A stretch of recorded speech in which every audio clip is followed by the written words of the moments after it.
আসসালামু আলাইকুম। Welcome to আমার বাংলাদেশ লার্ন উইদাউট কোডিং। তো আমরা আ এই ভিডিওতে দেখব যে কিভাবে আমাদের HTML শেখার জন্য আমাদের যে environment টি তৈরি করতে হয়, সেটি কিভাবে করব আমরা দেখব। তো HTML আপনি শেখার ক্ষেত্রে নোটপ্যাড প্লাস, প্লাস ব্যবহার করতে পারেন। তবে সবথেকে যে ভালো এবং বেস্ট হ্যাঁ, যেই প্রোগ্রামটা দিয়ে আপনি খুব সহজে শিখতে পারবেন, সেটাই আমরা ট্রাই করব। আর সেটা হচ্ছে Visual Studio Code। তো এটা কিভাবে ডাউনলোড করবেন আমরা একটু দেখাই। আপনি জাস্ট গুগলে এসে ভিজুয়াল স্টুডিও কোড ডাউনলোড লিখে সার্চ দিবেন। সার্চ দিলে দেখবেন এখানে download visual studio code show করবে। এই পেজটা শো করলেই এইখানে এই পেজটা আসবে। আপনি এখানে উইন্ডো 10 এর জন্য আ যারা ব্যবহার করেন উইন্ডো 10 তারা ডাউনলোড করে নিবেন। আর যারা উইন্ডোজ 7 ডাউনলোড করেন তারা আ এইখানে যদি না পান এর আগের ভার্সন তাহলে আমি অবশ্যই এই উইন্ডোজ 7 এর জন্য দিয়ে দিব আমার ভিডিও ডেসক্রিপশনে, যাতে আপনারা ডাউনলোড করে 7 এও এটি ব্যবহার করতে পারেন। তো যেহেতু উইন্ডোজ 7 অনেক আউটডেটেড একটি উইন্ডো, তাই উইন্ডো 11 অনেক ফিচার দেখা যাচ্ছে পাবেন। তবে HTML শেখার জন্য জাস্ট আপনি অ্যা যেকোনো একটি ভার্সন হলে চলবে। এটা উইন্ডোজ 7 হোক, উইন্ডো 11 হোক। এটা যেহেতু খুব সাধারণ একটি ল্যাঙ্গুয়েজ। আচ্ছা, শুরুর দিকে। তো আমরা তারপর এটি ডাউনলোড করব। ডাউনলোড করার পর আমাদের যে ইনস্টল করব, যেভাবে একটি আমরা সফটওয়্যার ইনস্টল করি একটি কম্পিউটারে। ইনস্টল করার পর তারপর আমাদের যে কাজটি করতে হবে সেটা হচ্ছে এখানে আমাদের যেতে হবে এই যে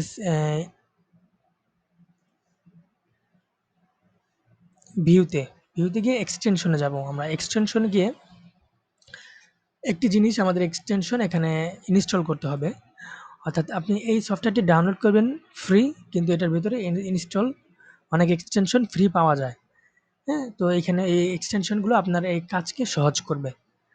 যেমন খুব আপনি যেমন দেখুন এখানে প্রত্যেকটা কোড কিন্তু কালারে শো করছে, হ্যাঁ? তো আপনি দেখা যাচ্ছে একবার লিখবেন অটো এসে পড়বে। তো এরকম কিছু, কিছু ফাংশন আছে যে ফাংশনের জন্য আপনার এই এক্সটেনশন প্রয়োজন হবে। তার মধ্যে একটি জনপ্রিয় এক্সটেনশন হচ্ছে লাইভ সার্ভার। আপনি এখানে লাইভ লিখে সার্চ দেবেন। সাপোজ আমি এখানে লাইভ দিয়ে সার্চ দিলাম। দেখুন সবার উপরে যেটি আছে লাইভ সার্ভার, এটি আমি ইনস্টল করব। ইনস্টল করার পর সিম্পল ভাবে এটি ইনস্টল হবে। ইনস্টল করার পর আমি আপনাকে দেখাচ্ছি কিভাবে ১ম থেকে এটি করতে হয়। আমি এটি ডিলিট করছি।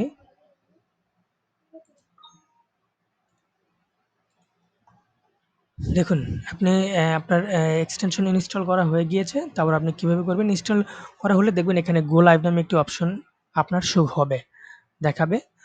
তারপর আপনি এখানে ফাইল কিভাবে আনবেন? মানে যেই ফাইল দিয়ে কাজ করবেন। সাপোজ ধরুন আমার ডেস্কটপে এই মুহূর্তে ফাইল আছে।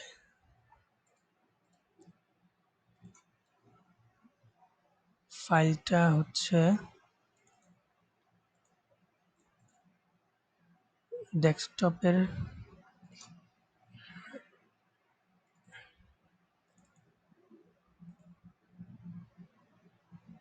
ডেস্কটপে যান। আপনি এই ডেস্কটপে গেলে যে ডেস্কটপ, এই ডেস্কটপে দেখুন এখানে ফাইল আছে। আমি ফাইল এখানে সেভ করে রেখেছি, হ্যাঁ? এখানে একটি আপনি ডেস্কটপে ফাইল তৈরি করবেন। ঠিক আছে? ডেস্কটপে ধরুন আমি ফাইল তৈরি করলাম। এর আগের ভিডিওতে আমরা দেখেছি কিভাবে ফাইল তৈরি করতে হয়। তো সেম আমি একটি ফাইল তৈরি করব। দেখুন এখানে ফাইল নেম আমরা দিব, সাপোজ দিলাম হোম, তারপর .html। এটা কিন্তু টেক্সট ফাইল, আমরা HTML তৈরি করছি। আচ্ছা, এবার দেখুন এটা আমাদের তৈরি হয়ে গিয়েছে। এখানে এই ফাইলটি টোটালি কিন্তু খালি। আমরা এখন ভিজুয়াল স্টুডিও কোডে আমরা এই ফাইলটি জাস্ট ছেড়ে দেব এখানে। ধরে ছেড়ে দেব।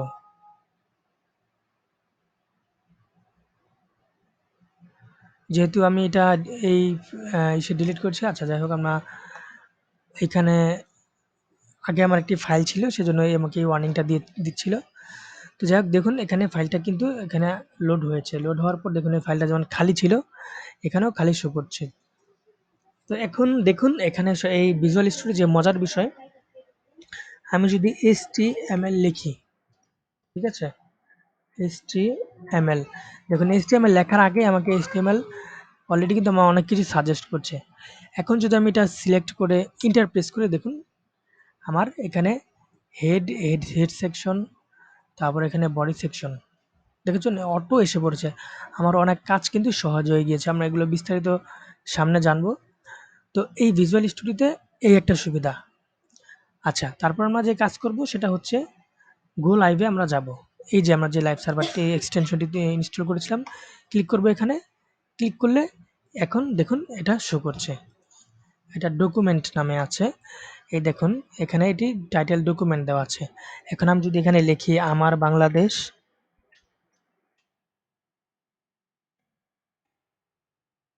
আমার বাংলাদেশ লিখে যদি আমি সেভ করি, সেভ করলে যে মজার বিষয়টি হচ্ছে এটি অটো রিলোড হয়ে যাচ্ছে। আমার রিলোড করতে হচ্ছে না। অটো রিলোড হয়ে যাবে এবং একবার এখানে লেখা আসবে আমার বাংলাদেশ। কারণ এটি লাইভ সার্ভার। এখানে আমরা যে লাইভটা আমরা চালু করেছিলাম, এটি লাইভ সার্ভার। এটা সেভ করলেই অটো এখানে একটি রিলোড হবে এবং এটি শো করবে। তাই এজন্য আমরা ভিজুয়াল স্টুডিও কোডকে আমরা চুজ করেছি। নোটপ্যাড প্লাস প্লাস দিয়েও করা যায়। নোটপ্যাড প্লাস প্লাস দিয়ে অথবা সাধারণ একটি নোটপ্যাড দিয়েও আপনি এই ধরনের কোড লিখতে পারবেন। কিন্তু এটা এখানে কি করতে হবে? ফাইলে গিয়ে এখানে সেভ করতে হবে। সেভ করে আবার এখানে একটি রিলোড দিতে হবে। রিলোড দিলে তারপর এখানে শো হবে। তাই আপনি যদি এই ভিজুয়াল স্টুডিও কোড ব্যবহার করেন এবং এটি যদি কন্ট্রোল অ্যাজ এ সেভ দেন তাহলে এটা এখানে আপডেট হয়ে যাবে সাথে, সাথে। যেমন দেখুন আসুন আমরা একটা এক্সাম্পল দেখাই।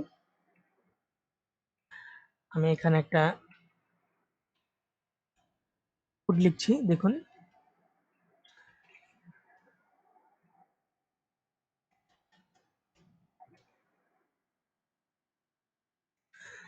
এখানে আমার বাংলাদেশ আমি লিখছি। এখন আমি just control S A press করব, সেভ করব। এখন দেখবেন যে এটা অটো সেভ হয়ে গিয়েছে। দেখুন, দেখেছেন এটা অটো সেভ হয়ে গিয়েছে। আমরা আরেকটু বিষয়টা যদি ক্লিয়ার করে দেখতে চাই তাহলে বুঝতে পারবেন বিষয়টা। এখানে লিখেছি আমার বাংলাদেশ। তো আমার লেখাটা আমি এটা বড় হাতের দেই। দিয়ে আমি যদি সেভ করি কন্ট্রোল এস, দেখুন এখানে অটো এখানে আপডেট হয়ে গিয়েছে। তো এজন্য আমরা ভিজুয়াল স্টুডিও কোডটা বাছাই করেছি আপনাদের শেখার সুবিধার্থে। তো আমরা নেক্সট ভিডিওতে আমরা চলে যাব। তো এই লেসনটিতে আমরা আশা করি আপনারা সবাই বুঝতে পেরেছেন। তারপর যদি আপনাদের কোনো কনফিউশন থাকে, কোনো যদি ইনস্টল চলাকালীন কোনো প্রবলেম হয়, অবশ্যই জানাবেন। আর আমি অবশ্যই ভিডিও ডেসক্রিপশনে এই উইন্ডোজ 7 এর জন্য ভিজুয়াল স্টুডিওর লিংক দিয়ে দেব। ধন্যবাদ।